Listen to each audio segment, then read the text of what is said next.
Tonight, it is my pleasure to welcome you to Teal College for the Mercer County Commissioners debate. And before we begin, I'd like a round of applause for all of the candidates.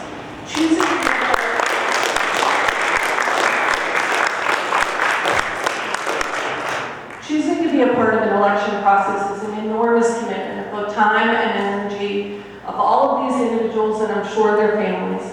And we all appreciate your willingness to serve Mercer County.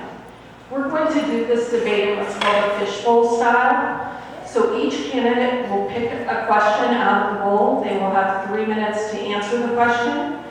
No candidate can rebut any other candidate's question. That can happen at the end in the middle of your closing comments if you'd like, and we will save 3 minutes for that. All of the questions are random.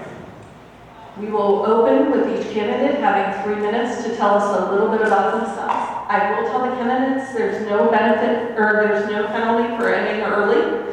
So if you do not use your full 3 minutes, that's perfectly okay. We do have someone who is helping us with keeping track of the time, so we will stay on time and on task. But I would like to welcome you all to the podium, and we will begin with Jim.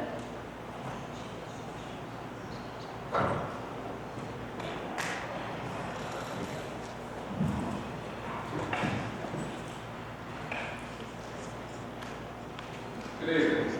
Can you all hear me? Okay, good evening. I'm Jim McCluskey and I'm running for Mercer County Commissioner. I want to thank Teal College for hosting this forum tonight. And I also want to thank all of you for attending and the candidates. I grew up in Hermitage, graduated from Hickory High School, grew up in a blue-collar family. I studied at Penn State. And after college, I founded Showcase Kitchens in Bass. And together with my wife, Chris, who's in the audience tonight, we have operated that business for 35 years. Together, my wife and I have 4 adult children. We live in Blackwater Township in Mercer. And I'm also a board member of the Mercer County Builders Association, and over the last 25 years, I've volunteered on various youth athletic sports organizations as a board member and also as a coach. So the question I get asked quite a bit over the last 9 months is, so why am I running for county commissioner? And my goal, and the reason I step forward, is really to make Mercer County the best place to worship, live, and raise your family. I believe that Mercer County needs to partner with colleges and trade schools to create homegrown initiatives for our young people. I believe we have to have a strategic plan for the escalating population loss that Mercer County has been experiencing for years. We need to better support local businesses and our farms. And we better start addressing the drug addiction and mental health crisis that we have in Mercer County. On a more personal note, when my wife, Chris, and I decided for me to run for political office, we were well aware that after 35 years of operating and growing a family business, that we were not politically connected. But for us, this journey has been personal. Our 4 children do not live in Mercer County. We are tired of packing up cars for our children and waving goodbye and watching them go and create opportunities somewhere else. So we need to start to think about how we have a strategic plan to move forward here. And that's, in my opinion, a low cost of living, keeping our taxes low, more outreach from the Commissioner's office into communities, and really supporting our local communities. I look forward to your questions in the forum tonight. Thank you.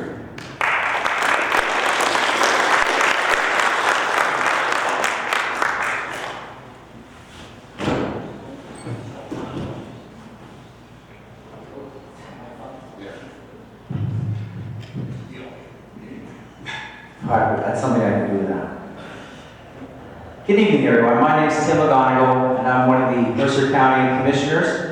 want to thank all of you for being here, taking time out of your schedule to be here. I want to thank Dr. Traverso, and I want to thank the staff. I want to thank Howard Miller, I guess, for having this room for us. So, a little bit about myself. I've been a commissioner now for 8 years. For 27 years, I worked as a funeral director in the city of Sharon. Shenango Valley was the area which I served. I'm also the owner of McGonigal's Ambulance Service, which answers about 24,000 calls for help every year. And I also am a partner with my siblings. We own McGonigal Investments, which is a property holding group in the Mercer County. I'm running for my third term because I've got so much left to do. We've accomplished a lot in the last 8 years. The two commissioners that I work with, which are Matt McConnell and Scott Boyd, the three of us came in at this, well, Matt was there 4 years before we got there. Scott and I came in 2016. And since that time, we've done a terrific job of working together, lifting Mercer County up. And when I say lifting Mercer County up, I mean really lifting Mercer County up. What I've been telling people is there seems to be this fear of the taxes are going to go up through the roof, and that's just not the case.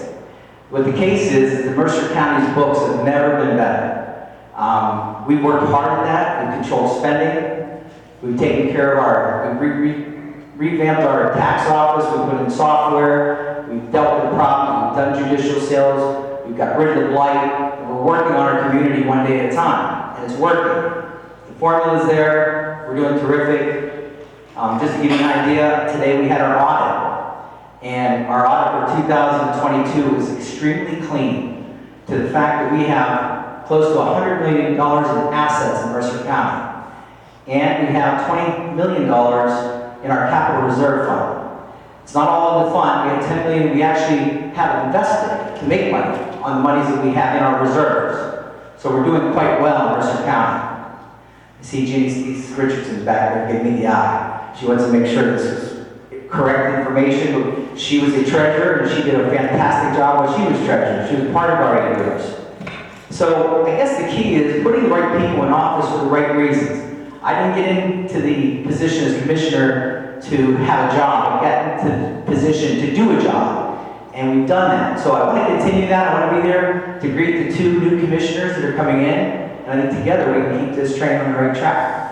So I want to thank you for being here. I look forward to answering some more questions this evening. So thank you.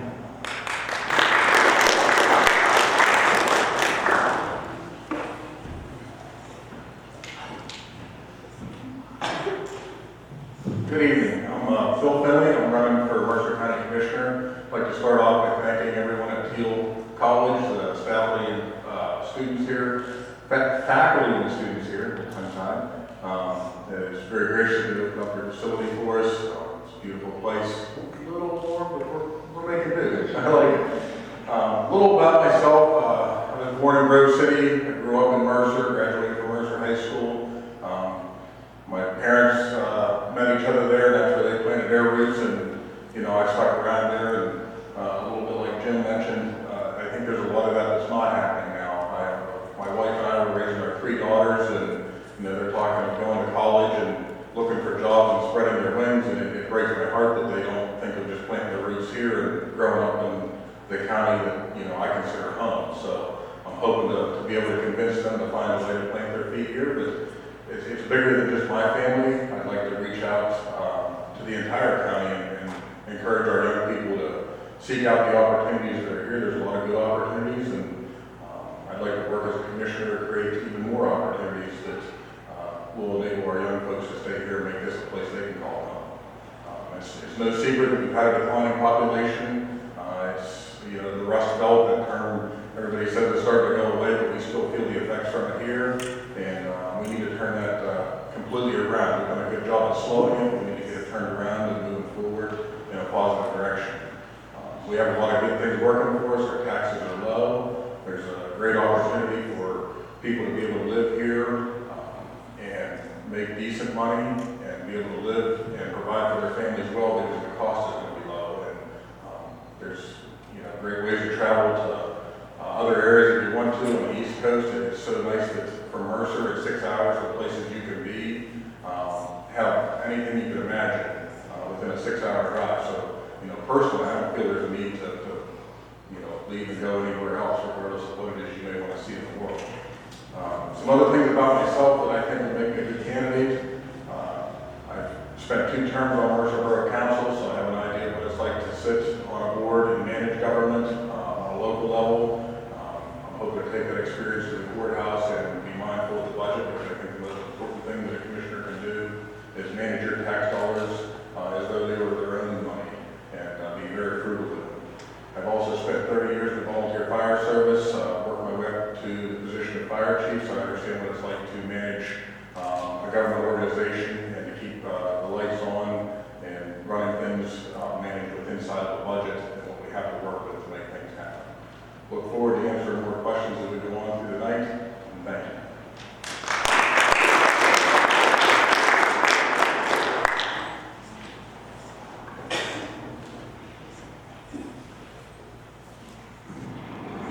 Good evening. I'm Ann Coleman, and I'm the last of what I like to call the final 4, the county commissioner candidates. As most of you may know, there are 4 of us. The top 3 vote getters will win, but will be elected, but you can only vote for 2 as a voter here in Mercer County. So that can sometimes be a little bit confusing for people as we're out talking to them on the campaign trail. But for those of you that don't know me, I currently am a professor here at Teal College. It's nice to see many of my students in the crowd, and including actually the son of one of my sorority sisters from college is here.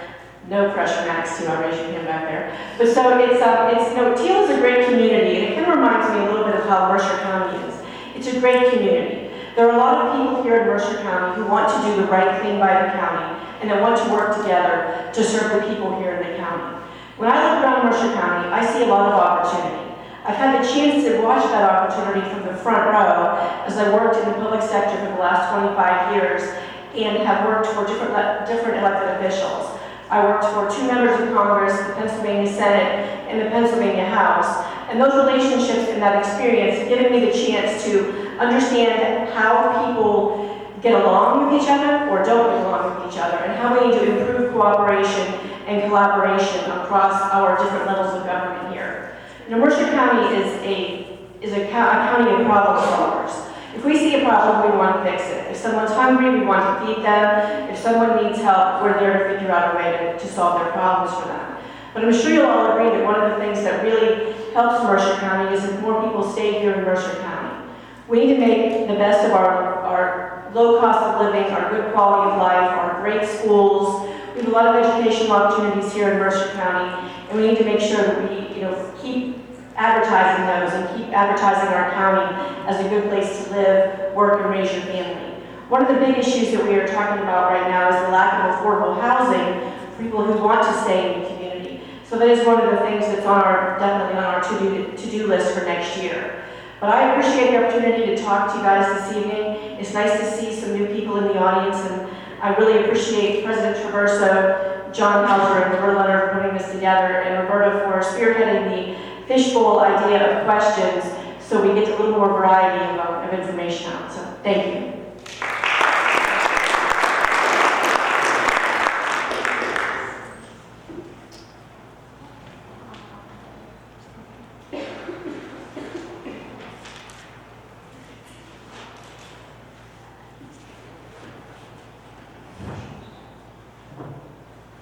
Okay, so the question is, will being a county commissioner be your full-time position, or will you continue to work at another job? Well, anybody that knows me knows that I'm sometimes accused of being a workaholic. I don't do a lot of golf. I don't have a lot of other activities other than I work. And so when I stepped forward and decided that I was going to run for county commissioner, I looked at the position as a full-time job. The more I've traveled around the county, and we have a very large county with a lot of needs, I think there will be a lot of overtime put in. So I'm looking forward to that opportunity to get to work on all these issues that we have. As far as will I continue to work, we have a family-owned business, and the great thing about about having family-owned businesses, you have other people to run it also. So my intention is to work full-time at County Commissioner. I will stop by the office occasionally of our family business, but we have transitioned over the last 2 years to create a work environment that will free me up to do some things in the community. In part of traveling around our community and the amount of work that the commissioners have to do, there are a lot of great people working on a lot of issues. Every day, every event I go to, I tell my wife this all the time, there's always that one person I meet that's working on something that they're passionate about. So that's why I've stepped forward and I have some concerns with our county tax reassessment. I want to make sure that the 1/3 that's projected to see higher taxes have the support from the Commissioner's office. And we know that some of these people will be our retirees on fixed incomes, will be first-time home buyers, and our ag community and our farmers. So I want to make sure that while there's a need to do a reassessment, that we are conscious of who might be affected by the reassessment. I don't want to see any of our retirees displaced. I want to see our county ran as efficiently. I want to look at for waste and duplicate spending from top to bottom. I want to review outside contracts. And so this is a full-time job to do all these things and still be involved in the community. So thank you for the question. It would be a full-time job for me.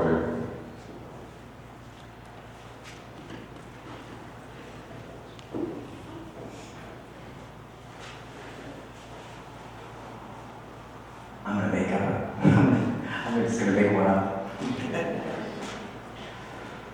Okay, my question. Do you think that the rate of inflation currently and over the last year will have an impact on county government? How so or how not so? Well, inflation will affect everybody, obviously. When people find that their groceries and their cost of living go up, it hurts. So that's why you have to have good fiscal leadership in your county government. You got to have people that understand the needs of the people in their community. I believe that I'm one of those folks because I've raised my family here. I have 3 daughters. My wife, we're all from Mercer County. And the great thing is, though, the cost of living here in Mercer County is pretty darn good. It's not that bad to live here. If you look around Pennsylvania, this is probably one of the more desirable places to live. And we keep on trying to nail that down to our young people. And what I've come to believe is, if our young people are going to go away, and they will go away, they will go to college, and they will go outside the area, but we got to make it good so they can come back. And when it comes to inflation, that affects everybody throughout the country. It just doesn't happen here in Mercer County. But I would say that this area is probably more conducive to good place to raise your family. With the cost of living, the homes aren't as expensive as they are, say, down south in Pittsburgh or up in Cleveland or Buffalo. This is a great place to live. I went out to, I was in Erie recently with 5 friends, and we went up to the bar, and we all had drinks. Couple of guys had sandwiches. The girl gave the bill to one of the guys that was from out of the area, and it said $100, and he couldn't believe it. He said, "Are you kidding me? Where I come from, that would have been $450. So the cost of living is good here. But going back to what happens when there's inflation, you just got to make sure that you have good people in office that are educated, that know economics, they know how to keep the cost of living down. And like Jim said, you got to look out for the most vulnerable, your seniors, your folks that are on a fixed income, living from Social Security check to Social Security check. And believe me, those folks are foremost in our mind when we're making policy at all times.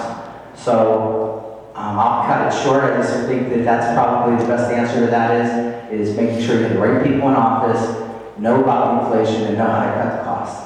Thank you.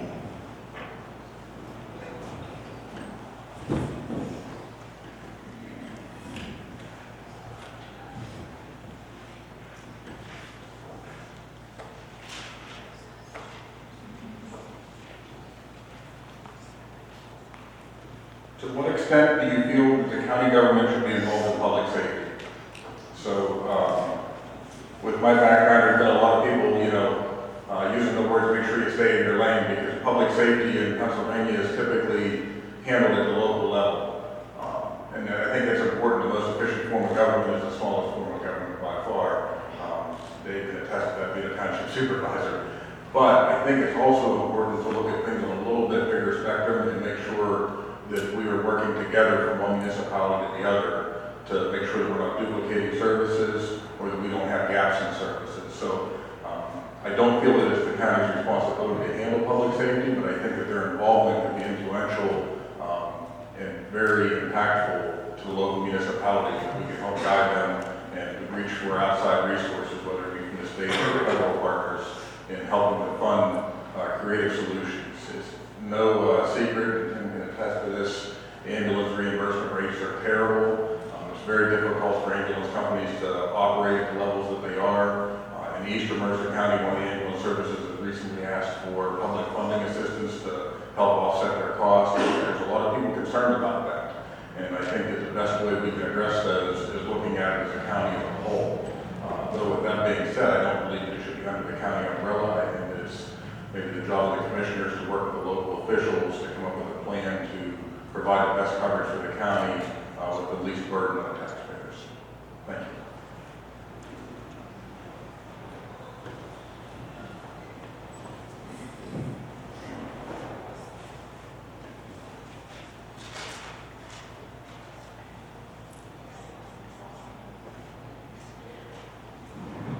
Okay, so my question is, Mercer County received $874,000 in 2022 as part of the opioid crisis settlement between local and state governments and producers and distributors of opioids. The agreement will award the county a total of about $6.5 million over 20 years in annual payments. How will you work to maximize the impact of that investment in Mercer County?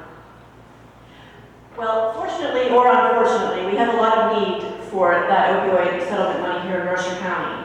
We have an increased rate of opioid overdoses, we have an increased rate of suicide, we have an increased rate of people who don't have access to the services that they need, or they may not even know what services are out there. So earlier this year, we went to a forum where they were talking about healthcare, economic development, different things going on in the county.